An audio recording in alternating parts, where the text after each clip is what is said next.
Hi friends, welcome to challenger app. ഞാൻ വിഷ്ണുരാജ്. നമ്മളിന്ന് discuss ചെയ്യുന്നത് ഒളിമ്പിക്സ് ആണ്. ഒളിമ്പിക്സുമായി ബന്ധപ്പെട്ട ഏറ്റവും പ്രധാനപ്പെട്ട പോയിന്റുകൾ. ഒരു PSC ഉദ്യോഗാർത്ഥി അറിഞ്ഞിരിക്കേണ്ട ഒളിമ്പിക്സുമായി ബന്ധപ്പെട്ട ഏറ്റവും പ്രധാനപ്പെട്ട പോയിന്റുകൾ. എല്ലാവർക്കും ക്ലാസ്സിലേക്ക് സ്വാഗതം. ലോകത്തിലെ ഏറ്റവും പഴക്കം ചെന്നതും ഏറ്റവും വലുതുമായ കായിക മാമാങ്കമാണ് ഒളിമ്പിക്സ്. ചോദിക്കും, ലോകത്തിലെ ഏറ്റവും പഴക്കം ചെന്നതും ഏറ്റവും വലുതുമായ കായിക മാമാങ്കം ഏത്? ഒളിമ്പിക്സ്. നമുക്കറിയാം, ഒളിമ്പിക്സ് എന്ന് പറഞ്ഞാൽ ഒരു കായിക താരത്തെ സംബന്ധിച്ചിടത്തോളം അവരുടെ ഏറ്റവും അഭിമാനകരമായ ദൗത്യമാണ് ഒളിമ്പിക്സിൽ പങ്കെടുക്കുക എന്ന് പറയുന്നത്. മാത്രമല്ല, മറ്റെല്ലാ സ്പോർട്സ് ഇവന്റിനേക്കാൾ കൂടുതൽ നമ്മളെല്ലാവരും പ്രതീക്ഷയോടെ കാത്തിരിക്കുന്ന ഒരു കായിക മാമാങ്കമാണ് ഒളിമ്പിക്സ് എന്ന് പറയുന്നത്. ഓക്കെ, ഇനി രേഖപ്പെടുത്തിയ ചരിത്രത്തിൽ നിന്ന് ഒളിമ്പിക് ഗെയിംസ് 776 BC മുതൽ 4 വർഷത്തിലൊരിക്കൽ ഗ്രീസിലെ മൗണ്ട് ഒളിമ്പസിന്റെ താഴ്വരയിൽ വെച്ചാണ് നടക്കുന്നത്. ഓക്കെ, അപ്പോൾ എന്താണ് രേഖപ്പെടുത്തിയ ചരിത്രത്തിൽ നിന്ന് ഒളിമ്പിക് ഗെയിംസ് 776 BC മുതൽ 4 വർഷത്തിലൊരിക്കൽ ഗ്രീസിലെ മൗണ്ട് ഒളിമ്പസിന്റെ താഴ്വരയിൽ വെച്ചാണ് നടക്കുന്നത്. അപ്പോൾ മൗണ്ട് ഒളിമ്പസിന്റെ ഒരു പർവ്വതമാണ് മൗണ്ട് ഒളിമ്പസ്. അപ്പം മൗണ്ട് ഒളിമ്പസിന്റെ താഴ്വരയിൽ വെച്ച് നടക്കുന്നുണ്ടാണ് ഒളിമ്പിക്സ് എന്ന് പേര് വരാൻ കാരണം. ചോദിക്കും, എന്തുകൊണ്ടാണ് പേര് വരാൻ കാരണം? മൗണ്ട് ഒളിമ്പസിന്റെ താഴ്വരയിൽ വെച്ച് നടക്കുന്നു, അതുകൊണ്ടാണ് പേര് വന്നത്. ക്ലിയർ ആണല്ലോ. ഇനി ഗ്രീക്ക് ദൈവമായ സിയൂസിനെ പ്രീതിപ്പെടുത്താൻ വേണ്ടി, അപ്പോൾ അറിയേണ്ട പോയിന്റ് ആണ്. അപ്പോൾ നമ്മുടെ ഗ്രീക്ക് ദൈവമാണ് സിയൂസ്. സിയൂസിന്റെ മകനാണ് ഹെർക്കുലീസ്, അല്ലെങ്കിൽ ഹെറാക്ലിസ് എന്ന് പറയും. ഓക്കെ, അപ്പോൾ അച്ഛനെ പ്രീതിപ്പെടുത്താൻ വേണ്ടി മകനായ ഹെർക്കുലീസ് നടത്തിയിരുന്ന ഒരു ആചാരമാണ് ഒളിമ്പിക്സ് എന്ന് പറയുന്നത്. ഓക്കെ, ഓർത്ത് വെച്ചിരിക്കുക, പിതാവായ സിയൂസ് ദേവനെ പ്രീതിപ്പെടുത്താൻ വേണ്ടി മകൻ ഹെർക്കുലീസ് നടത്തിയെന്ന് വിശ്വസിക്കപ്പെടുന്ന ഒരു ആചാരമാണ് ഒളിമ്പിക്സ്. ഓക്കെ, ക്ലിയർ ആണല്ലോ. ഇനി ഗ്രീസിലെ മൗണ്ട് ഒളിമ്പസിൽ നിന്നാണ് ഗെയിമിന് പേര് ലഭിച്ചത്. ഞാൻ പറഞ്ഞു, എന്താണ് മൗണ്ട് ഒളിമ്പസിന്റെ താഴ്വരയിൽ വെച്ചാണ് നടന്നുകൊണ്ടിരുന്നത്, അതുകൊണ്ടാണ് ആ പേര് വരാൻ കാരണം. ഓക്കെ, ഇനി 1896 ഏതൻസിൽ നടന്ന ഉദ്ഘാടന പതിപ്പ് മുതൽ ഇന്റർനാഷണൽ ഒളിമ്പിക് കമ്മിറ്റി 4 വർഷത്തിലൊരിക്കൽ ആധുനിക ഒളിമ്പിക്സ് നടപ്പിലാക്കുന്നു. ഓർത്തു വച്ചിരിക്കുക, 1896 ഏതൻസിൽ നടന്ന ഉദ്ഘാടന പതിപ്പ് മുതൽ ഇന്റർനാഷണൽ ഒളിമ്പിക് കമ്മിറ്റി 4 വർഷത്തിലൊരിക്കൽ ആധുനിക ഒളിമ്പിക്സ് നടത്തി വരുന്നു. ക്ലിയർ ആണല്ലോ.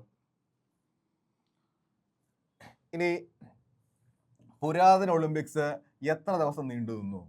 1 ദിവസം. ഓക്കെ, അപ്പോൾ തുടക്കകാലത്ത് 1 ദിവസം മാത്രമായിരുന്നു മത്സരങ്ങൾ ഉണ്ടായിരുന്നത്. ഇനി പുരാതന ഒളിമ്പിക്സ് നിർത്തലാക്കിയ ഭരണാധികാരിയാണ് തിയോഡേഷ്യസ് ഒന്നാമൻ. ഓക്കെ, അപ്പോൾ നമ്മളുടെ പുരാതന ഒളിമ്പിക്സ് നിർത്തലാക്കിയ ഭരണാധികാരിയാണ് തിയോഡേഷ്യസ് ഒന്നാമൻ. ഇപ്പോൾ നമ്മുടെ റോമൻ ചക്രവർത്തിയാണ്. സംഭവം എന്താണെന്ന് വെച്ചാൽ, ഈ തിയോഡേഷ്യസ് ഒന്നാമൻ ക്രിസ്തുമത വിശ്വാസിയായിരുന്നു. അപ്പോൾ ഈ ഒളിമ്പിക്സ് എന്ന് പറയുന്നത് ഗ്രീക്ക് വിശ്വാസങ്ങളുമായി ബന്ധപ്പെട്ട ആചാരമാണ്, അതുകൊണ്ടാണ് നിർത്തലാക്കിയത്. അത് ഓർത്ത് വെച്ചിരിക്കുക. ഇനി പുരാതന ഒളിമ്പിക്സ് നിർത്തലാക്കിയ വർഷമാണ് AD 393. അപ്പോൾ പുരാതന ഒളിമ്പിക്സ് നിർത്തലാക്കിയ വർഷമാണ് AD 393. ഇനി പുരാതന ഒളിമ്പിക്സിലെ ആദ്യ മെഡൽ ജേതാവാണ് കോറിബസ്. അപ്പോൾ അത് ഓർത്ത് വെച്ചിരിക്കണം, പുരാതന ഒളിമ്പിക്സിലെ ആദ്യ മെഡൽ ജേതാവാണ് കോറിബസ്. ഓക്കെ, ഇനി BC 776 നടന്ന ആദ്യ ഒളിമ്പിക്സിലെ ഓട്ട മത്സരത്തിലാണ് ഇദ്ദേഹം വിജയിയായത്. ഇനി അന്താരാഷ്ട്ര Olympic committee, international Olympic committee 1894 June 23 രൂപീകൃതമായത്. അപ്പൊ അന്താരാഷ്ട്ര ഒളിമ്പിക് കമ്മിറ്റി രൂപീകൃതമായ വർഷമാണ് 1894 ജൂൺ 23. ഇനി ഈ ദിവസത്തിന്റെ ഓർമ്മയ്ക്കായാണ് എല്ലാ വർഷവും ജൂൺ 23 ലോക ഒളിമ്പിക്സ് ദിനമായിട്ട് ആചരിക്കുന്നത്. വളരെ പ്രധാനപ്പെട്ട ഒരു പോയിന്റ് ആണ്. 1894 ജൂൺ 23 ഈ ദിവസത്തിന്റെ ഓർമ്മയ്ക്കായിട്ടാണ് എല്ലാ വർഷവും ജൂൺ 23 ലോക ഒളിമ്പിക്സ് ദിനമായിട്ട് ആചരിക്കുന്നത്. ഓക്കെ, ഇനി ആസ്ഥാനം ലോസെയ്ൻ, സ്വിറ്റ്സർലൻഡ്. ഓക്കെ, അപ്പോൾ അത് ഓർത്ത് വെച്ചിരിക്കണം, അന്താരാഷ്ട്ര ഒളിമ്പിക് കമ്മിറ്റി ആസ്ഥാനമാണ് ലോസെയ്ൻ, സ്വിറ്റ്സർലൻഡ്. ഹെഡ്ക്വാർട്ടേഴ്സ് ആണ് ലോസെയ്ൻ, സ്വിറ്റ്സർലൻഡ്. ഇനി ഒളിമ്പിക്സ് മ്യൂസിയം സ്ഥിതി ചെയ്യുന്നതും ലോസെയ്ൻ, സ്വിറ്റ്സർലൻഡിലാണ്.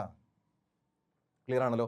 ഇനി ആദ്യ പ്രസിഡന്റ്, അന്താരാഷ്ട്ര ഒളിമ്പിക് കമ്മിറ്റിയുടെ ആദ്യ പ്രസിഡന്റ് ആണ് ദിമിത്രിയസ് വിഗേലാസ്. ഓക്കെ, അപ്പോൾ അന്താരാഷ്ട്ര ഒളിമ്പിക് കമ്മിറ്റിയുടെ ആദ്യ പ്രസിഡന്റ് ആണ് ദിമിത്രിയസ് വിഗേലാസ്, ഗ്രീസ് സ്വദേശിയാണ്. ഇനി രണ്ടാമത്തെ പ്രസിഡന്റ്, ഇദ്ദേഹത്തെ അറിഞ്ഞിരിക്കണം, കാരണം ഇദ്ദേഹത്തിനെ പറ്റിയുള്ളൊരു ചോദ്യം പലപ്പോഴും BS ചോദിച്ചിട്ടുണ്ട്.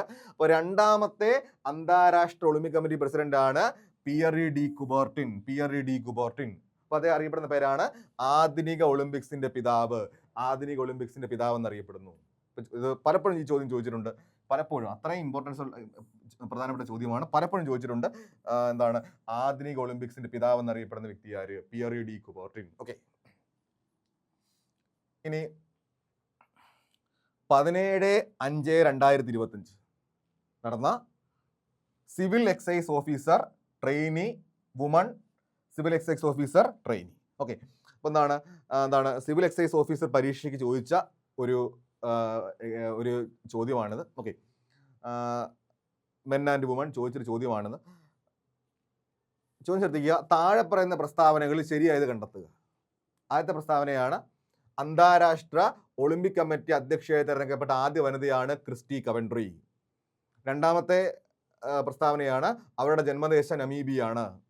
മൂന്നാമത്തെ പ്രസ്താവനയാണ് ഈ പദവിയിലെത്തുന്ന ആദ്യ ആഫ്രിക്കൻ വംശജയാണ്.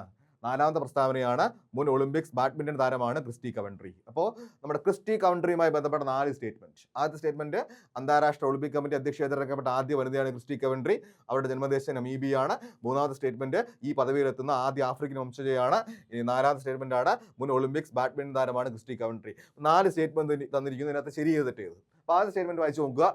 അന്താരാഷ്ട്ര ഒളിമ്പിക് കമ്മിറ്റി അധ്യക്ഷയായി തിരഞ്ഞെടുക്കപ്പെട്ട ആദ്യ വനിതയാണ് ക്രിസ്റ്റി കവൻട്രി, ശരിയാണ്. രണ്ടാമത്തെ സ്റ്റേറ്റ്മെന്റ് ആണ് അവരുടെ ജന്മദേശം നമീബിയാണ്, തെറ്റാണ്. സിംബാബ്വേയാണ്. ജന്മദേശമാണ് സിംബാബ്വെ. ജന്മദേശമാണ് സിംബാബ്വെ. ഇനി ഈ പദവിയിലെത്തുന്ന ആദ്യ ആഫ്രിക്കൻ വംശജയാണ്, ശരിയാണ്. കാരണം സിംബാബ്വെ സ്ഥിതി ചെയ്യുന്നത് ആഫ്രിക്കൻ ഭൂഖണ്ഡത്തിലാണ്. സിംബാബ്വെ എന്ന് പറയുന്ന രാജ്യം സ്ഥിതി ചെയ്യുന്നത് ആഫ്രിക്കൻ ഭൂഖണ്ഡത്തിലായതുകൊണ്ട് ആ സ്റ്റേറ്റ്മെന്റ് ശരിയാണ്. ഇനി മുൻ ഒളിമ്പിക്സ് ബാഡ്മിന്റൺ താരമാണ് ക്രിസ്റ്റി കവൻട്രി, തെറ്റാണ്. നീന്തൽ താരമാണ്. അപ്പൊ എന്തൊക്കെയാ ശരി? അന്താരാഷ്ട്ര ഒളിമ്പിക് കമ്മിറ്റി അധ്യക്ഷയായി തിരഞ്ഞെടുക്കപ്പെട്ട ആദ്യ വനിതയാണ് ക്രിസ്റ്റി കവൻട്രി, ശരിയാണ്. കാരണം ചരിത്രത്തിൽ ആദ്യമായിട്ടാണ് ഒരു വനിത അന്താരാഷ്ട്ര ഒളിമ്പിക് കമ്മിറ്റിയുടെ അധ്യക്ഷ സ്ഥാനത്തേക്ക് വരുന്നത്. രണ്ടാമത്തെ സ്റ്റേറ്റ്മെന്റ് ആണ് അവരുടെ ജന്മദേശം നമീബിയാണ്, തെറ്റാണ്. ജന്മദേശം സിംബാബ്വേയാണ്. മൂന്നാമത്തെ സ്റ്റേറ്റ്മെന്റ് ആണ് ഈ പദവിയിലെത്തുന്ന ആദ്യ ആഫ്രിക്കൻ വംശജയാണ്, ശരിയാണ്. കാരണം സിംബാബ്വെ ആഫ്രിക്കൻ ഭൂഖണ്ഡത്തിലാണ്. നാലാമത്തെ സ്റ്റേറ്റ്മെന്റ് ആണ് മുൻ ഒളിമ്പിക്സ് ബാഡ്മിന്റൺ താരമാണ് ക്രിസ്റ്റി കവൻട്രി, തെറ്റാണ്. നീന്തൽ താരമാണ്. മാത്രമല്ല ഒളിമ്പിക്സിൽ ഗോൾഡൻ മെഡൽ നേടിയിട്ടുണ്ട്. ഓക്കെ, നമുക്ക് പോയിന്റിലേക്ക് വരാം. അപ്പോൾ ഇതാണ് ക്രിസ്റ്റി കവൻട്രിയുമായി ബന്ധപ്പെട്ട പ്രധാനപ്പെട്ട പോയിന്റുകൾ. നോക്കുക. അന്താരാഷ്ട്ര ഒളിമ്പിക് കമ്മിറ്റി പ്രസിഡന്റായ ആദ്യ വനിത. ഇപ്പോഴത്തെ അന്താരാഷ്ട്ര ഒളിമ്പിക് കമ്മിറ്റി പ്രസിഡന്റാണ് ക്രിസ്റ്റി കവൻട്രി. അന്താരാഷ്ട്ര ഒളിമ്പിക് കമ്മിറ്റിയുടെ പ്രസിഡന്റായ ആദ്യ വനിതയാണ്. ഇനി 10ാമത്തെ പ്രസിഡന്റ്, അന്താരാഷ്ട്ര ഒളിമ്പിക് കമ്മിറ്റിയുടെ 10ാമത്തെ പ്രസിഡന്റാണ്. രാജ്യമാണ് സിംബാബ്വെ. അടുത്ത പോയിന്റ് ആണ് ആഫ്രിക്കൻ ഭൂഖണ്ഡത്തിൽ നിന്നും അന്താരാഷ്ട്ര ഒളിമ്പിക് കമ്മിറ്റി അധ്യക്ഷയായി തിരഞ്ഞെടുക്കപ്പെട്ട ആദ്യ വ്യക്തി. കാരണം സിംബാബ്വെ സ്ഥിതി ചെയ്യുന്നത് ആഫ്രിക്കൻ ഭൂഖണ്ഡത്തിലായതുകൊണ്ടാണ് ആ പോയിന്റ് വരാൻ കാരണം. പറയുകയാണ് ആഫ്രിക്കൻ ഭൂഖണ്ഡത്തിൽ നിന്നും അന്താരാഷ്ട്ര ഒളിമ്പിക് കമ്മിറ്റി അധ്യക്ഷയായി തിരഞ്ഞെടുക്കപ്പെട്ട ആദ്യ വ്യക്തി. ഇനി നീന്തൽ താരമാണ്. ഇവിടെ എന്താ പറഞ്ഞത്? ഇവിടെ പറഞ്ഞത് ബാഡ്മിന്റൺ, തെറ്റാണ്. നീന്തൽ താരമാണ്. ഇനി ഒളിമ്പിക് ഗോൾഡ് മെഡൽ ജേതാവാണ്. ഒളിമ്പിക്സിനകത്ത് ഗോൾഡ് മെഡൽ നേടിയിട്ടുണ്ട്. ക്ലിയർ ആണല്ലോ? ക്ലിയർ. ഓക്കെ, ഇനി ഇന്ത്യൻ ഒളിമ്പിക്സ് അസോസിയേഷനിലേക്ക് വരാം. ഇന്ത്യൻ ഒളിമ്പിക്സ് അസോസിയേഷൻ അല്ലെങ്കിൽ ഇന്ത്യൻ ഒളിമ്പിക് കമ്മിറ്റി രൂപീകരിച്ച വർഷമാണ് ഇപ്പോഴത്തെ പ്രസിഡന്റാണ് PT ഉഷ. ഓക്കെ, അപ്പോൾ ഇന്ത്യൻ ഒളിമ്പിക്സ് അസോസിയേഷൻ ഇപ്പോഴത്തെ പ്രസിഡന്റാണ് PT ഉഷ. 13ാമത്തെ പ്രസിഡന്റാണ് ഇന്ത്യൻ ഒളിമ്പിക്സ് അസോസിയേഷന്റെ 13ാമത്തെ പ്രസിഡന്റാണ്. ഈ പദവിയിലെത്തിയ ആദ്യ വനിത. അതും ഓർത്തു വെച്ചിരിക്കണം. ഒന്നുകൂടെ പറയുകയാണ്, ഇന്ത്യൻ ഒളിമ്പിക്സ് അസോസിയേഷൻ. ഓക്കെ, ഇപ്പോഴത്തെ പ്രസിഡന്റാണ് PT ഉഷ. 13ാമത്തെ പ്രസിഡന്റാണ് ഇന്ത്യൻ ഒളിമ്പിക്സ് അസോസിയേഷന്റെ പ്രസിഡന്റായ ആദ്യ വനിത. തീർന്നില്ല, ഇന്ത്യൻ ഒളിമ്പിക്സ് അസോസിയേഷന്റെ പ്രസിഡന്റായ ആദ്യ മലയാളി. കിട്ടിയല്ലോ. ഇനി നമ്മുടെ ഇന്ത്യൻ ഒളിമ്പിക്സ് അസോസിയേഷൻ രൂപീകരിച്ച വർഷമാണ് 1927.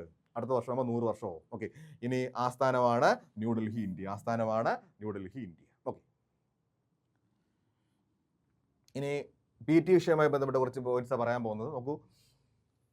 ഒളിമ്പിക്സിൽ പങ്കെടുത്ത ആദ്യ മലയാളി വനിത PT ഉഷ. ചോദിക്കും, ഒളിമ്പിക്സിൽ പങ്കെടുത്ത ആദ്യ മലയാളി വനിതയാണ് PT Usha. 1980 Moscow Olympics. 100 metre ഓട്ടം, 200 മീറ്റർ ഓട്ടം. ഇപ്പോൾ മോസ്കോ റഷ്യയിലാണ് സ്ഥിതി ചെയ്യുന്നത്. അത് ഓർത്തു വെച്ചിരിക്കണം. ഓക്കെ, മോസ്കോ റഷ്യയിലാണ് സ്ഥിതി ചെയ്യുന്നത്. ഓക്കെ, ഒന്നിട്ട് പറയുകയാണ്, ഒളിമ്പിക്സിൽ പങ്കെടുത്ത ആദ്യ മലയാളി വനിതയാണ് PT Usha. 1980 Moscow Olympics. 100 metre and 200 metre ഓട്ടം. മോസ്കോ സ്ഥിതി ചെയ്യുന്നത് റഷ്യയിലാണ്. ഇനി ഒളിമ്പിക്സിൽ ഫൈനലിൽ എത്തിയ ആദ്യ ഇന്ത്യൻ വനിത PT Usha. 1984 Los Angeles Olympics 400 metre hurdles. Los Angeles അമേരിക്കയിലാണ് സ്ഥിതി ചെയ്യുന്നത്. 4ാം സ്ഥാനത്ത് വന്നു. അതായത് നിസാര സെക്കൻഡിനാണ് അവർക്ക് വെങ്കല മെഡൽ നഷ്ടപ്പെട്ടത്. അതായത് 1 സെക്കൻഡ് പോലും വ്യത്യാസമില്ലായിരുന്നു. അത്രയും എതിരാളിയോട് അത്രയും വ്യത്യാസമേ ഉണ്ടായിരുന്നുള്ളൂ. ഓക്കെ, 4ാം സ്ഥാനത്ത് വന്നു. അപ്പോൾ ഓർത്ത് വെച്ചിരിക്കുക, ഒളിമ്പിക്സിൽ ഫൈനലിൽ എത്തിയ ആദ്യ ഇന്ത്യൻ വനിതയാണ് PT Usha. 1984 Los Angeles Olympics 400 metre hurdles, രാജ്യം അമേരിക്ക. ഓക്കെ, ലോസ് ഏഞ്ചൽസ് അമേരിക്കയിലാണ് സ്ഥിതി ചെയ്യുന്നത്. ഇനി 4ാം സ്ഥാനത്ത് വന്നു. PT ഉഷ 4ാം സ്ഥാനത്ത് വന്നു. നിസാര സെക്കൻഡിനാണ് അവർക്ക് നമ്മുടെ വെങ്കല മെഡൽ നഷ്ടപ്പെടുന്നത്. ഓക്കെ, അത് ഓർത്ത് വെച്ചിരിക്കുക. ഇനി രാജ്യസഭയിലേക്ക് രാഷ്ട്രപതി നാമനിർദ്ദേശം ചെയ്ത ആദ്യ മലയാളി വനിത. രാജ്യസഭയിലേക്ക് രാഷ്ട്രപതി നാമനിർദ്ദേശം ചെയ്ത ആദ്യ മലയാളി വനിതയാണ് PT ഉഷ. 2022. ഓക്കെ, 2028 വരെ കാലാവധിയുണ്ട്. 2022 മുതൽ 2028 വരെ കാലാവധിയുണ്ട്. ഇപ്പോൾ രാജ്യസഭ അംഗങ്ങളുടെ കാലാവധി 6 വർഷം എന്നുള്ള കാര്യം കൂടി അറിഞ്ഞിരിക്കുക. ക്ലിയർ ആണല്ലോ? ക്ലിയർ. ഓക്കെ, ഇനി നിലവിലെ കേന്ദ്ര കായിക മന്ത്രി ആര്?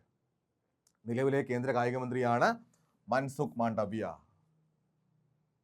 വകുപ്പുകളാണ് തൊഴിൽ, ഉദ്യോഗം, യുവജനകാര്യം, കായികം. വകുപ്പുകളാണ് തൊഴിൽ, ഉദ്യോഗം, യുവജനകാര്യം, കായികം. ഓക്കെ, ഇനി സംസ്ഥാന കായിക മന്ത്രി ആര്? OJ ജനീഷ്. സംസ്ഥാന കായിക മന്ത്രിയാണ് OJ ജനീഷ്. മണ്ഡലമാണ് കൊടുങ്ങല്ലൂർ. വകുപ്പുകളാണ് കായികം, യുവജനകാര്യം, മൃഗശാല, മ്യൂസിയം, രജിസ്ട്രേഷൻ, പുരാവസ്തു, ആർക്കൈവ്സ്. ഓക്കെ, അതായത് പുരാരേഖ. ഒന്നുകൂടി പറയുകയാണ്, OJ ജനീഷ്, കൊടുങ്ങല്ലൂർ മണ്ഡലം. വകുപ്പുകളാണ് കായികം, യുവജനകാര്യം, മൃഗശാല, മ്യൂസിയം, രജിസ്ട്രേഷൻ, പുരാവസ്തു, ആർക്കൈവ്സ്. ഇത്രയും ക്ലിയർ ആണല്ലോ? ക്ലിയർ.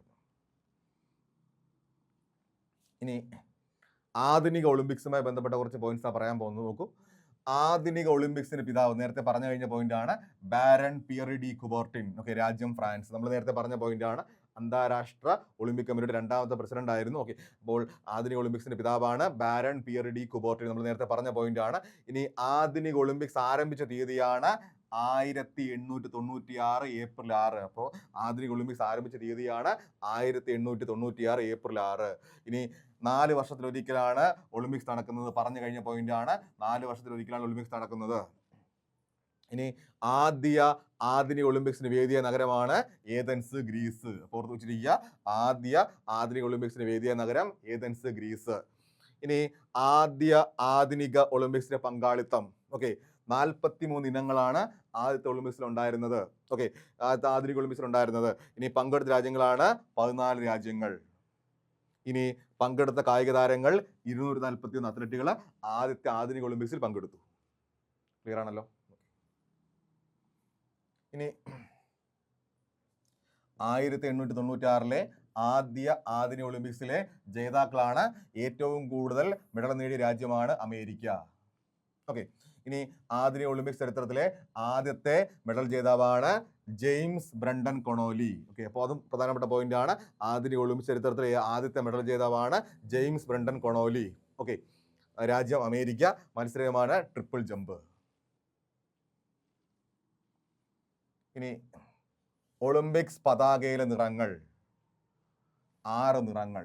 ഓക്കെ, ഒളിമ്പിക്സ് പതാകയിൽ 6 നിറങ്ങളുണ്ട്, 5 വളയങ്ങളുണ്ട്, 6 നിറങ്ങൾ. കാരണം ഈ പതാകയുടെ പശ്ചാത്തലമാണ് വെള്ള നിറം. ഈ വെള്ള നിറം കൂട്ടിയിട്ടാണ് 6 നിറമായത്. അപ്പോൾ പറയുകയാണ് ഒളിമ്പിക്സ് പതാകയിലെ നിറമാണ് 6 നിറങ്ങൾ. ഇനി ഒളിമ്പിക്സ് പതാകയിലെ പശ്ചാത്തലമാണ് വെള്ള. ഇതാണ് വെള്ള പതാക. അതിനകത്ത് ഒളിമ്പിക്സിന്റെ വളയങ്ങൾ. ഓക്കെ, ഇനി മുകളിലെ 3 വളയങ്ങൾ നീല, കറുപ്പ്, ചുവപ്പ്. ഓക്കെ, മുകളിലെ 3 വളയങ്ങളാണ് നീല, കറുപ്പ്, ചുവപ്പ്. ഇനി താഴത്തെ 2 വളയങ്ങളാണ് മഞ്ഞ, പച്ച. ക്ലിയർ ആണല്ലോ? അപ്പോൾ ഒളിമ്പിക്സിനകത്ത് എത്ര വളയങ്ങളുണ്ടെന്ന് വെച്ച് കഴിഞ്ഞാൽ 5. ഇനി ഒളിമ്പിക്സ് പതാകയിലെ നിറങ്ങളുടെ എണ്ണം 6. കാരണം പശ്ചാത്തലമായിരിക്കുന്നത്, അത് ആ 5 വളയങ്ങൾ കാണപ്പെടുന്ന വെള്ള പശ്ചാത്തലം ഉണ്ടല്ലോ, അതും കൂടി ചേർത്തിട്ടാണ് അങ്ങനെ 6 നിറം വരാൻ കാരണം. ഓക്കെ, ഇതാണ് ഒളിമ്പിക്സ് പതാക.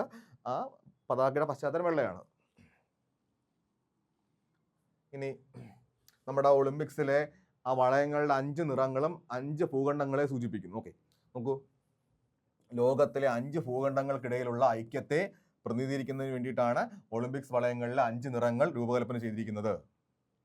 ഇനി നീല നിറം യൂറോപ്പ്. നമുക്കറിയാം നീല കണ്ണുകളുള്ള ആൾക്കാർ കൂടുതലുള്ളത് യൂറോപ്പിലാണ്. അപ്പം അങ്ങനെ പഠിക്കാം. നീല കണ്ണ് യൂറോപ്പ്, നീല നിറം യൂറോപ്പ്. കറുപ്പ് ആഫ്രിക്ക. ഇരുണ്ട ഭൂഖണ്ഡം എന്നറിയപ്പെടുന്ന ആഫ്രിക്കയാണ് നമുക്ക് എല്ലാവർക്കും അറിയാം. ഓക്കെ. ഇനി റെഡ് അമേരിക്ക, റെഡ് ഇന്ത്യൻസ്. അമേരിക്കയിലെ പ്രാചീന ഗോത്രവർഗ്ഗക്കാരാണ് റെഡ് ഇന്ത്യൻസ്. ഇനി മഞ്ഞ ഏഷ്യ, മഞ്ഞ പല്ലുകൾ ഏഷ്യ, അങ്ങനെ പഠിച്ചു വെച്ചിരിക്കും. ഓക്കെ. അടുത്തത് പച്ച ഓഷ്യാനിയ. ഇപ്പം എന്താ ഓഷ്യാനിയ എന്ന് വെച്ച് കഴിഞ്ഞാൽ Australia, New Zealand, Papua Guinea, Fiji, Marshall Islands, Indonesia, ഈ പ്രദേശങ്ങളെല്ലാം കൂടെ ചേർത്ത് പറഞ്ഞ പേരാണ് ഓഷ്യാനിയ. അപ്പോൾ ചില പുസ്തകങ്ങളൊക്കെ ഓസ്ട്രേലിയ എന്ന് കൊടുത്തിട്ടുണ്ട്. പക്ഷേ നമ്മുടെ അന്താരാഷ്ട്ര ഒളിമ്പിക് കമ്മിറ്റിയുടെ രീതി അനുസരിച്ച് പച്ച നിറ ഓഷ്യാനിയ, നിങ്ങൾ അത് പഠിക്കുന്നതാണ് നല്ലത്. പച്ച നിറ ഓഷ്യാനിയ തന്നെ പഠിക്കുക. നമ്മുടെ ചില റാങ്ക് ഫയലിലൊക്കെ ഓസ്ട്രേലിയ എന്ന് കൊടുത്തിട്ടുണ്ട്. പക്ഷേ അന്താരാഷ്ട്ര ഒളിമ്പിക് കമ്മിറ്റി നിർദ്ദേശിച്ചിരിക്കുന്ന ഓഷ്യാനിയ എന്നാണ്, അത് പഠിക്കുന്നതാണ് നല്ലത്. ഓക്കെ.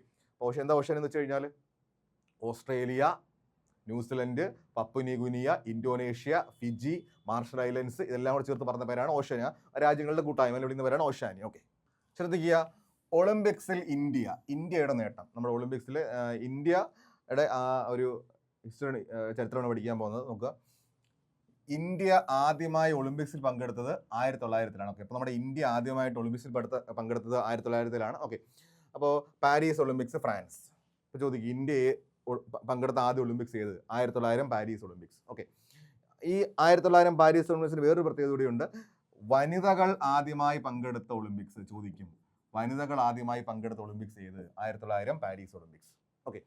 ഇനി ഒളിമ്പിക്സിൽ ഇന്ത്യയെ പ്രതിനിധീകരിച്ച ആദ്യ വ്യക്തിയാണ് നോർമൻ പ്രിച്ചാർഡ്. അപ്പോൾ ഒളിമ്പിക്സിൽ ഇന്ത്യയെ പ്രതിനിധീകരിച്ച ആദ്യ വ്യക്തിയാണ് നോർമൻ പ്രിച്ചാർഡ് 1900 പാരീസ് ഒളിമ്പിക്സിൽ. ഓക്കെ. അപ്പോൾ ഒളിമ്പിക്സിൽ ഇന്ത്യ റെപ്രസെന്റ് ചെയ്ത ആദ്യ വ്യക്തിയാണ് നോർമൻ പ്രിച്ചാർഡ്. ഓക്കെ. അപ്പോൾ അദ്ദേഹം ഒളിമ്പിക്സിൽ പങ്കെടുക്കാൻ പോയി, മത്സരിച്ച് മെഡലുകളൊക്കെ നേടി. ഓക്കെ. ഇനി 1900 പാരീസ് ഒളിമ്പിക്സിൽ ഇന്ത്യക്കായി അദ്ദേഹം മത്സരിച്ചിട്ടുണ്ട്. ഇതിൽ 200 മീറ്റർ ഓട്ടത്തിൽ ആദ്യ മെഡൽ ലഭിച്ചു. 200 മീറ്റർ ഹഡിൽസിൽ അദ്ദേഹത്തിന് രണ്ടാമത്തെ മെഡൽ നേടി. അപ്പോൾ നമ്മുടെ ചോദിക്കുകയാണ് എന്താണ് ഒളിമ്പിക്സിൽ ഇന്ത്യയെ പ്രതിനിധീകരിച്ച ആദ്യ വ്യക്തി ആര്? Norman Pritchard 1900 Paris Olympics. മാത്രമല്ല ഒളിമ്പിക്സിൽ ആദ്യമായിട്ട് മെഡൽ നേടുന്നതും ഒളിമ്പിക്സിൽ ഇന്ത്യക്ക് വേണ്ടി ആദ്യമായിട്ട് മെഡൽ നേടുന്നത് ഇദ്ദേഹമാണ്. അതും അറിയേണ്ട പോയിന്റാണ്. അപ്പോൾ ഒളിമ്പിക്സിൽ ആദ്യമായി ഇന്ത്യക്ക് വേണ്ടി മെഡൽ നേടിയ വ്യക്തിയും നോർമൻ പ്രിച്ചാർഡാണ്. 1900 പാരീസ് ഒളിമ്പിക്സിൽ 2 വെള്ളി മെഡൽ കിട്ടി. ഏതൊക്കെ ഐറ്റംസ്? 200 മീറ്റർ ഹഡിൽസും 200 മീറ്റർ ഓട്ടവും. ഓർത്ത് വെച്ചിരിക്കുക. അപ്പോൾ അദ്ദേഹത്തിന് ആദ്യം മെഡൽ കിട്ടുന്നത് 200 മീറ്റർ ഓട്ടത്തിലാണ്. അപ്പോൾ നോർമൻ പ്രിച്ചാർഡിന് നമ്മുടെ 1900 പാരീസ് ഒളിമ്പിക്സിൽ 2 മെഡൽ കിട്ടി. ഏതൊക്കെയാണ്? ആദ്യം മെഡൽ കിട്ടുന്നത് 200 മീറ്റർ ഓട്ടത്തിലാണ്, രണ്ടാമത് മെഡൽ കിട്ടുന്നത് 200 മീറ്റർ ഹഡിൽസിലും. അത് ഓർത്ത് വെച്ചിരിക്കുക. അപ്പോൾ നമ്മുടെ ഒളിമ്പിക്സിൽ ഇന്ത്യക്ക് വേണ്ടി പങ്കെടുത്ത ആദ്യ വ്യക്തി നോർമൻ പ്രിച്ചാർഡ്. ഒളിമ്പിക്സിൽ ഇന്ത്യക്ക് വേണ്ടി മെഡൽ നേടിയ ആദ്യ വ്യക്തി നോർമൻ പ്രിച്ചാർഡ്. അദ്ദേഹം 1900 പാരീസ് ഒളിമ്പിക്സിൽ പങ്കെടുത്തു, 2 മെഡൽ നേടി. ആദ്യത്തെ മെഡൽ കിട്ടിയത് 200 മീറ്റർ ഓട്ടത്തിലാണ്, രണ്ടാമത്തെ മെഡൽ കിട്ടിയത് 200 മീറ്റർ ഹഡിൽസിലും. ഓക്കെ. അപ്പോൾ അത് വളരെ പ്രധാനപ്പെട്ട ഒരു പോയിന്റാണ്. ഇദ്ദേഹത്തിൻ്റെ അച്ഛനും അമ്മയും ബ്രിട്ടീഷുകാരാണ്. ഇദ്ദേഹം ജനിച്ചത് നമ്മുടെ വെസ്റ്റ് ബംഗാളിലെ കൊൽക്കത്തയിലാണ്. അപ്പോൾ അച്ഛന് ബ്രിട്ടീഷ് പട്ടാളത്തിൽ ഉദ്യോഗസ്ഥനായിരുന്നു. അപ്പോൾ അച്ഛനും അമ്മയും ബ്രിട്ടീഷുകാരാണ്. ജനിച്ചത് വെസ്റ്റ് ബംഗാൾ കൊൽക്കത്തയിലാണ്. ഓക്കെ. അപ്പോൾ അതുകൊണ്ട് തന്നെ അദ്ദേഹം ഇന്ത്യക്ക് വേണ്ടിയാണ് മത്സരിച്ചത്. അതും ഓർത്ത് വെച്ചിരിക്കണം. അപ്പം നമ്മൾ ഈ പേര് കേൾക്കുമ്പോൾ നിങ്ങൾ ഇപ്പോൾ 4 ഓപ്ഷൻ തന്നിട്ട് നമ്മളിങ്ങനെ കണക്ക് കൂട്ടും, അറിയാൻ പറ്റാത്ത ആൾക്കാർ കണക്ക് കൂട്ടും. അപ്പോൾ നിങ്ങൾ കണക്ക് കൂട്ടരുത്. നോർമൻ പ്രിച്ചാർഡ് ഇന്ത്യക്ക് വേണ്ടി ഒളിമ്പിക്സിൽ പങ്കെടുത്ത ആദ്യ വ്യക്തി, ഒളിമ്പിക്സിൽ ഇന്ത്യക്ക് വേണ്ടി മെഡൽ നേടിയ ആദ്യ വ്യക്തി നോർമൻ പ്രിച്ചാർഡ്. 2 മെഡൽ നേടി. ഓക്കെ. അത് ഓർത്ത് വെച്ചിരിക്കണം. എന്താണ്? 200 മീറ്റർ ഓട്ടോ, 200 മീറ്റർ ഹഡിൽസ്. വെള്ളി മെഡൽ, 2 വെള്ളി മെഡലാണ്. അത് ഓർത്ത് വെച്ചിരിക്കുക. അദ്ദേഹം ഒറ്റയ്ക്കാണ് പോയത്.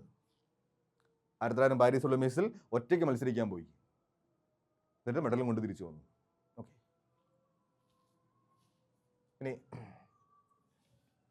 ആംസ്റ്റർഡാമിൽ 1928 ഒളിമ്പിക്സിൽ പുരുഷ ഹോക്കി ടീം ഇന്ത്യയുടെ ആദ്യ സ്വർണ്ണ മെഡൽ നേടി. നമ്മുടെ ഇന്ത്യക്ക് വേണ്ടി ആദ്യമായിട്ടൊരു സ്വർണം ലഭിക്കുന്നത് ഈ ഐറ്റത്തിലാണ്. അപ്പോൾ അതാണ് ആംസ്റ്റർഡാമിൽ, നെതർലൻഡ്സിലാണ് ആംസ്റ്റർഡാം. ഓക്കെ. നെതർലൻഡ്സിലെ ആംസ്റ്റർഡാമിൽ നടന്ന 1928 ഒളിമ്പിക്സിൽ പുരുഷ ഹോക്കി ടീം ഇന്ത്യയുടെ ആദ്യ സ്വർണ്ണ മെഡൽ നേടി. അതും വളരെ പ്രധാനപ്പെട്ട പോയിന്റാണ്. 1928 രാജ്യം ആദ്യമായി ഒളിമ്പിക്സിൽ സ്വർണം നേടിയ ഇന്ത്യൻ ഹോക്കി ടീമിന്റെ ക്യാപ്റ്റനായിരുന്നു ജയ്പാൽ സിംഗ് മുണ്ട. അപ്പോൾ നമ്മുടെ ഇന്ത്യക്ക് ആദ്യമായിട്ട് ഒളിമ്പിക്സിൽ സ്വർണം നേടിത്തന്ന ഇത് ഇന്ത്യൻ പുരുഷ ഹോക്കി ടീമാണ്. അതിൻ്റെ ക്യാപ്റ്റനായിരുന്നു ജയ്പാൽ സിംഗ് മുണ്ട.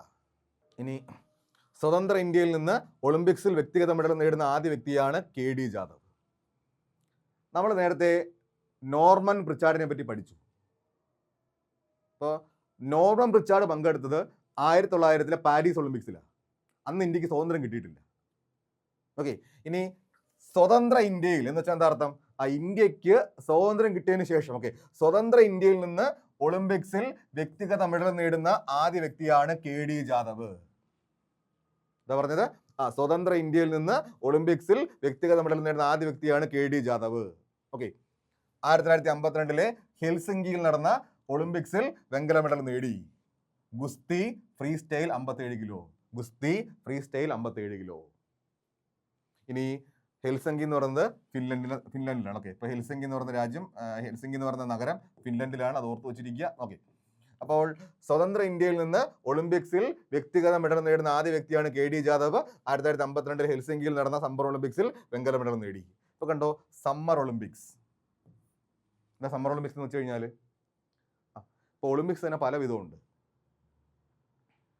നോർമൽ ഒളിമ്പിക്സ് ഉണ്ട്, അതാണ് സമ്മർ ഒളിമ്പിക്സ്.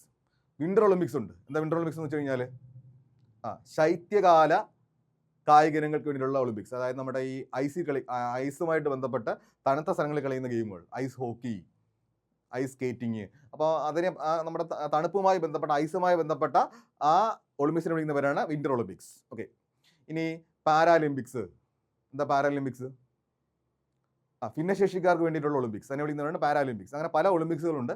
അതിൽ നമ്മളുടെ മെയിൻ ഒളിമ്പിക്സ്, നമ്മൾ പൊതുവായിട്ടുള്ള ഒളിമ്പിക്സിനെ വിളിക്കുന്ന പേരാണ് സമ്മർ ഒളിമ്പിക്സ്. അപ്പോൾ സമ്മർ ഒളിമ്പിക്സ് എന്ന് വെച്ചാലും ഒളിമ്പിക്സ് എന്ന് വെച്ചാലും സെയിം ആണ്. അത് ഓർത്ത് വെച്ചിരിക്കുക. അപ്പോൾ നമ്മുടെ ഏതെങ്കിലും ഒരു പോയിന്റിനൊപ്പം സമ്മർ ഒളിമ്പിക്സ് എന്ന് വെച്ചാൽ എന്താ അർത്ഥം? മെയിൻ ഒളിമ്പിക്സ് അല്ലെങ്കിൽ ഒളിമ്പിക്സ്. ഒളിമ്പിക്സ് തന്നെ പല വിഭാഗമുണ്ട്. വിന്റർ ഒളിമ്പിക്സ് ഉണ്ട്. വിന്റർ ഒളിമ്പിക്സ് എന്ന് വെച്ചാൽ ഞാൻ നേരത്തെ പറഞ്ഞ പോലെ എന്താണ്? ഐസുമായി ബന്ധപ്പെട്ട കായിക അഭ്യാസങ്ങൾക്ക് വേണ്ടിയിട്ടുള്ള, കായിക ഇനങ്ങൾക്ക് വേണ്ടിയിട്ടുള്ള ഒളിമ്പിക്സ്. ഇനി പാരലിമ്പിക്സ് എന്ന് വെച്ചാൽ ഭിന്നശേഷിക്കാർക്ക് വേണ്ടിയിട്ടുള്ള ഒളിമ്പിക്സ്. അത് ഓക്കെ ആണല്ലോ? ഓക്കെ, ഇതാണ് ഓർത്ത് വെച്ചിരിക്കുക. ഇനി ഒളിമ്പിക്സിൽ വ്യക്തിഗത സ്വർണ്ണ മെഡൽ നേടിയ ആദ്യ ഇന്ത്യക്കാരൻ. ഒളിമ്പിക്സിൽ വ്യക്തിഗത സ്വർണ്ണ മെഡൽ നേടിയ ആദ്യ ഇന്ത്യക്കാരൻ, അതും പ്രധാനപ്പെട്ട പോയിന്റാണ്. 2008 ബീജിംഗ് ഒളിമ്പിക്സിൽ 10 മീറ്റർ എയർ റൈഫിൾ ഇനത്തിൽ സ്വർണം നേടിയതോടുകൂടി വ്യക്തിഗത ഒളിമ്പിക്സ് സ്വർണം നേടുന്ന ആദ്യ ഇന്ത്യക്കാരനായി അഭിനവ് ബിന്ദ്ര മാറി. അതായത് വ്യക്തിഗതം എന്ന് വെച്ചാൽ എന്താ അർത്ഥം? ഒരു വ്യക്തി ഒറ്റയ്ക്ക് നേടുന്ന നേട്ടം, അതിനെ വിളിക്കുന്നവരാണ് വ്യക്തിഗതം. ഓക്കെ, ഒരു വ്യക്തി ഒറ്റയ്ക്ക് ഇന്ത്യക്ക് വേണ്ടി ഒളിമ്പിക്സിൽ ആദ്യ സ്വർണ്ണമാണ്. ആളുടെ പേരാണ് അഭിനവ് ബിന്ദ്ര. ആളുടെ പേരാണ് അഭിനവ് ബിന്ദ്ര. ഓക്കെ, ഓർത്ത് വെച്ചിരിക്കുക. സ്പോർട്സ് ഐറ്റം ആണ് 10 metre air rifles. 10 metre air rifles. ഇനി നമ്മുടെ ഇന്ത്യക്ക് വേണ്ടി ആദ്യമായിട്ട് ഒളിമ്പിക്സ് സ്വർണം വന്നത് ഏത് വഴിയാ? പുരുഷ ഹോക്കി വഴിയാണ്, 1928. പക്ഷേ ഇതൊരു ടീം ഈവൻ്റ് ആണ്. എന്നുവെച്ചാൽ ആ ടീമിലെ 11 പേരും അതിൻ്റെ ഭാഗമാണ്. അതാണ് ആ വ്യത്യാസം. ഇനി വ്യക്തിഗതം ചോദിച്ചു കഴിഞ്ഞാൽ, ഒരു വ്യക്തി മാത്രമായിട്ട് ചോദിച്ചു കഴിഞ്ഞാൽ ആരാണ് സ്വർണം? ആരാണ്? അഭിനവ് ബിന്ദ്രയാണ്. അപ്പോൾ അതിൻ്റെ പ്രത്യേകതയാണ് നമ്മൾ പറഞ്ഞ ഒളിമ്പിക്സ് ഗെയിംസിൽ അതായത് ഒരു വ്യക്തി ഒറ്റയ്ക്ക് നേടിയ സ്വർണം. ഒളിമ്പിക് ഗെയിംസിൽ വ്യക്തിഗത സ്വർണ്ണ മെഡൽ നേടിയ ആദ്യ ഇന്ത്യക്കാരനാണ് അഭിനവ് ബിന്ദ്ര. ക്ലിയർ ആണല്ലോ? ക്ലിയർ. ഇനി 2020 ടോക്കിയോ ഒളിമ്പിക്സിൽ പുരുഷന്മാരുടെ ജാവലിൻ ത്രോ ഇനത്തിൽ വിജയിച്ച നീരജ് ചോപ്രയാണ് അത്ലറ്റിക്സിൽ ഒളിമ്പിക് സ്വർണ്ണ മെഡൽ നേടുന്ന ആദ്യ ഇന്ത്യക്കാരൻ. ഓക്കെ, 87.58 മീറ്റർ ആയിരുന്നു അദ്ദേഹത്തിന്റെ വിജയദൂരം. ഇവിടെ കണ്ടോ, അത്ലറ്റിക്സിൽ വ്യക്തിഗത സ്വർണം നേടിയ ആദ്യ ഇന്ത്യക്കാരൻ.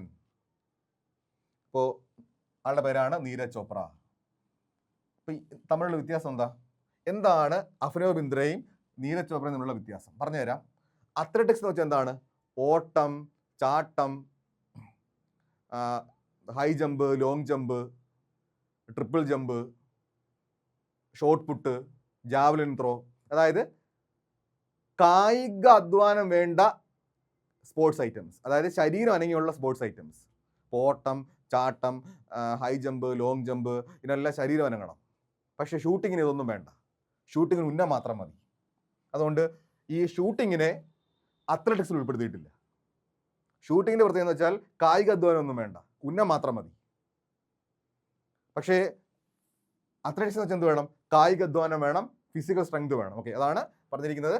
2020 ടോക്കിയോ ഒളിമ്പിക്സിൽ പുരുഷന്മാരുടെ ജാവലിൻ ത്രോ ഇനത്തിൽ വിജയിച്ച നീരജ് ചോപ്രയാണ് അത്ലറ്റിക്സിൽ ഒളിമ്പിക് സ്വർണ്ണ മെഡൽ നേടുന്ന ആദ്യ ഇന്ത്യക്കാരൻ. ദൂരമാണ് 87.58 മീറ്റർ ആയിരുന്നു അദ്ദേഹത്തിന് വിജയം. അപ്പം അതാണ് അദ്ദേഹത്തിന്റെ പ്രത്യേകത. അപ്പോൾ ചോദിക്കും എന്താണ് ഒളിമ്പിക്സിൽ അത്ലറ്റിക്സിൽ ഇന്ത്യക്ക് വേണ്ടി സ്വർണം നേടിയ ആദ്യ വ്യക്തി ആര്? നീരജ് ചോപ്ര. അദ്ദേഹത്തിന് 2024 പാരീസ് ഒളിമ്പിക്സിൽ വെള്ളി മെഡലും കിട്ടി. 2024 പാരീസ് ഒളിമ്പിക്സിൽ വെള്ളി മെഡലും കിട്ടി. അതും ഓർത്ത് വെച്ചിരിക്കുക. ഓക്കെ, ഇനി ഒളിമ്പിക്സിൽ പങ്കെടുത്ത ആദ്യ ഇന്ത്യൻ വനിത നീലിമ ഘോഷ്. അപ്പോൾ ഒളിമ്പിക്സിൽ പങ്കെടുത്ത ആദ്യ ഇന്ത്യൻ വനിതയാണ് നീലിമ ഘോഷ്. ഓക്കെ, 1952 ഹെൽസിങ്കി ഒളിമ്പിക്സിൽ പങ്കെടുത്തു. 100 മീറ്റർ സ്പ്രിന്റ്, 100 മീറ്റർ ഓട്ടം. ഓക്കെ, ഓർത്ത് വെച്ചിരിക്കുക. ഒളിമ്പിക്സിൽ പങ്കെടുത്ത ആദ്യ ഇന്ത്യൻ വനിതയാണ് നീലിമ ഘോഷ്. 1952 ഹെൽസിങ്കിയിലെ ഒളിമ്പിക്സ് 100 മീറ്റർ സ്പ്രിന്റ്. ഓക്കെ, ഇനി ഒളിമ്പിക്സിൽ മെഡൽ നേടുന്ന ആദ്യ ഇന്ത്യൻ വനിത കർണം മല്ലേശ്വരി. ഒളിമ്പിക്സിൽ മെഡൽ നേടുന്ന ആദ്യ ഇന്ത്യൻ വനിതയാണ് കർണം മല്ലേശ്വരി. ഓക്കെ, ഇനി 2000 സിഡ്നി ഒളിമ്പിക്സ് വെങ്കല മെഡൽ കിട്ടി. ഭാരോദ്വഹനം, വെയിറ്റ് ലിഫ്റ്റിംഗ് ആയിരുന്നു സ്പോർട്സ് ഐറ്റം. ക്ലിയർ ആണല്ലോ. ഇനി ഒളിമ്പിക്സ് മുദ്രാവാക്യം. അപ്പോൾ ഇതിനകത്തൊരു കറണ്ട് അഫെയർ പോയിന്റ് ഉണ്ട്, അത് ഞാൻ സമയം പറയാം. നോക്കൂ, ഒളിമ്പിക്സിന്റെ മുദ്രാവാക്യം ലാറ്റിൻ ഭാഷയിലാണ് തയ്യാറാക്കിയിരിക്കുന്നത്. ഇനി തയ്യാറാക്കിയ വ്യക്തിയാണ് ഫാദർ ഹെൻറി ദിദിയോൻ. ഓക്കെ, ഇനി ആദ്യമായി ഉപയോഗിച്ച വർഷം 1924 പാരീസ് ഒളിമ്പിക്സ്. ആദ്യമായിട്ട് ഉപയോഗിച്ച വർഷമാണ് 1924 പാരീസ് ഒളിമ്പിക്സ്. ഓക്കെ, ഇനി പ്രധാന മുദ്രാവാക്യം CTS RTS 4TS. നിങ്ങൾക്ക് എല്ലാവർക്കും അറിയുന്ന പോയിന്റ് ആണ്. നമ്മുടെ ഒളിമ്പിക്സിന്റെ പ്രധാന മുദ്രാവാക്യമാണ് CTS RTS 4TS. ഇതിനകത്തൊരു പുതിയ മാറ്റം വന്നിട്ടുണ്ട്, അത് പറയാം. ഓക്കെ, അപ്പോൾ മലയാള അർത്ഥമാണ് കൂടുതൽ വേഗത്തിൽ, ഉയരത്തിൽ, ശക്തിയിൽ. ഓക്കെ, അതാണ് ഫാസ്റ്റർ, ഹയർ, സ്ട്രോങ്ങർ. ഇനി ഇതിനകത്തൊരു പുതിയൊരു കൂട്ടിച്ചേർക്കൽ വന്നു, അത് അറിഞ്ഞിരിക്കണം. നോക്കൂ, 2020 ടോക്കിയോ ഒളിമ്പിക്സിൽ മുദ്രാവാക്യത്തോടൊപ്പം പുതിയതായി ഒരു വാക്കുകൂടി കൂട്ടിച്ചേർത്തു. ഇപ്പൊ 2020 ടോക്കിയോ ഒളിമ്പിക്സിൽ മുദ്രാവാക്യത്തോടൊപ്പം പുതിയതായിട്ടൊരു വാക്കുകൂടി കൂട്ടിച്ചേർത്ത വാക്കാണ് കമ്മ്യൂണിറ്റർ. ഓക്കെ, ഇനി മലയാളത്തിൽ അർത്ഥമാണ് ഒരുമിച്ച്, ടുഗദർ. ക്ലിയർ ആണല്ലോ. അപ്പോൾ ഞാൻ പറഞ്ഞു 2020 ടോക്കിയോ ഒളിമ്പിക്സിൽ പുതിയ ഒരു വാക്കുകൂടി കൂട്ടിച്ചേർത്ത വാക്കിന്റെ പേരാണ് കമ്മ്യൂണിറ്റർ. ഓക്കെ, അപ്പോൾ ഇനി മുതൽ പറയുമ്പോൾ അത് ചേർത്ത് വേണം പറയാം. ഓക്കെ, അപ്പോൾ ഇപ്പോഴത്തെ പൂർണ്ണമായ മുദ്രാവാക്യം CTS RTS 4TS കമ്മ്യൂണിറ്റർ. ഏതാണ്? CTS RTS 4TS കമ്മ്യൂണിറ്റർ. ഓക്കെ, ഇപ്പോൾ ഇംഗ്ലീഷിലാണെങ്കിൽ faster, higher, stronger, together. Okay, ഇനി കൂടുതൽ വേഗത്തിൽ, ഉയരത്തിൽ, ശക്തിയിൽ, ഒരുമിച്ച്. ക്ലിയർ ആണല്ലോ. ഇതാണ് കൂടുതൽ വേഗത്തിൽ, ഉയരത്തിൽ, ശക്തിയിൽ, ഒരുമിച്ച്. ക്ലിയർ ആണല്ലോ. ഇനി ഒളിമ്പിക്സിൽ പങ്കെടുത്ത ആദ്യ മലയാളി CK ലക്ഷ്മണൻ, കണ്ണൂർ സ്വദേശിയാണ്. അപ്പോൾ ഒളിമ്പിക്സിൽ പങ്കെടുത്ത ആദ്യ മലയാളിയാണ് CK ലക്ഷ്മണൻ. ഓക്കെ, അപ്പോൾ അദ്ദേഹത്തിന്റെ ഫുൾ നെയിമാണ് ചെറുവരി കോട്ടിയത്ത് ലക്ഷ്മണൻ. ഓക്കെ, ചെറുവരി കോട്ടിയത്ത് ലക്ഷ്മണൻ, കണ്ണൂർ സ്വദേശിയാണ്. മത്സര ചിഹ്നമാണ് 110 മീറ്റർ ഹർഡിൽസ്. അപ്പോൾ ഒളിമ്പിക്സിൽ പങ്കെടുത്ത ആദ്യ Malayali CK Lakshmanan. Okay, Cheruvari Kottiyath Lakshmanan. Okay, ഇനി മത്സര ചിഹ്നമാണ് 110 metre hurdles. 110 metre hurdles. Okay, ഇനി പങ്കെടുത്ത ഒളിമ്പിക്സ് ആണ് 1924 പാരീസ് ഒളിമ്പിക്സ്. 1924 പാരീസ് ഒളിമ്പിക്സിൽ അദ്ദേഹം പങ്കെടുത്തത്. ഇനി ഒളിമ്പിക്സ് മെഡൽ നേടിയ ആദ്യ മലയാളിയാണ് മാനുവൽ ഫെഡറിക്. ഒളിമ്പിക്സിൽ മെഡൽ നേടിയ ആദ്യ മലയാളിയാണ് മാനുവൽ ഫെഡറിക്. ഓക്കെ, അദ്ദേഹം ഗോൾ കീപ്പറാണ്. വെങ്കല മെഡലാണ് ലഭിച്ചത്. ഓക്കെ, 1972 മ്യൂണിക് ഒളിമ്പിക്സ്, ജർമ്മനിയിൽ വെച്ച് നടന്ന 1972 മ്യൂണിക് ഒളിമ്പിക്സിലാണ് അദ്ദേഹത്തിന് വെങ്കല മെഡൽ കിട്ടിയത്. ഓക്കെ, ഇനി അന്തരിച്ചത് 2025 ഒക്ടോബർ 31 കഴിഞ്ഞ വർഷമാണ് അന്തരിച്ചത്. 2025 ഒക്ടോബർ 31 അദ്ദേഹം അന്തരിച്ചത്. ഓക്കെ, അത് വെച്ചിരിക്കുക. അപ്പോൾ എന്താണ്? ഒളിമ്പിക്സ് മെഡൽ നേടിയ ആദ്യ മലയാളിയാണ് മാനുവൽ ഫെഡറിക്. ഹോക്കിയുടെ പ്രത്യേകത എന്ന് വെച്ച് കഴിഞ്ഞാൽ ജയിച്ചു കഴിഞ്ഞാൽ 11 പേർക്ക് മെഡൽ കിട്ടും, അതാണ് പ്രത്യേകത. ഓക്കെ, ഇദ്ദേഹം കണ്ണൂർ സ്വദേശിയാണ്. ഓക്കെ, അപ്പോൾ ഇതാണ് നമ്മൾ ഇത്രയും പറഞ്ഞ പോയിന്റുകൾ. അത് ഓർത്ത് വെച്ചിരിക്കണം. ഒരു പോയിന്റ് കൂടി നിങ്ങൾ അന്ന് ആഡ് ചെയ്യണം. ഇതിൻ്റെ കൂടെ അറിയേണ്ട ഒരു പോയിന്റാണ്, ഒളിമ്പിക്സിൽ ഹോക്കിയിൽ ഇന്ത്യൻ ടീമിന്റെ ക്യാപ്റ്റനായ ഏക മലയാളി. ഒളിമ്പിക്സിൽ ഹോക്കിയിൽ ഇന്ത്യൻ ടീമിന്റെ ക്യാപ്റ്റനായ ഏക Malayali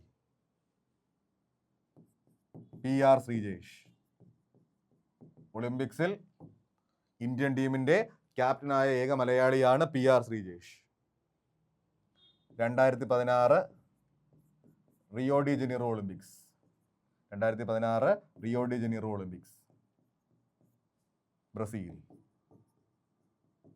2016 Rio de Janeiro Olympics ബ്രസീലിൽ അദ്ദേഹം ഇന്ത്യൻ ടീമിന്റെ ക്യാപ്റ്റൻ ആയിരുന്നപ്പോൾ ഒളിമ്പിക്സിൽ ഹോക്കിയിൽ ഇന്ത്യൻ ടീമിനെ നയിച്ച ഏക മലയാളിയാണ് PR Sreejesh. 2016 Rio de Janeiro Olympics Brazil.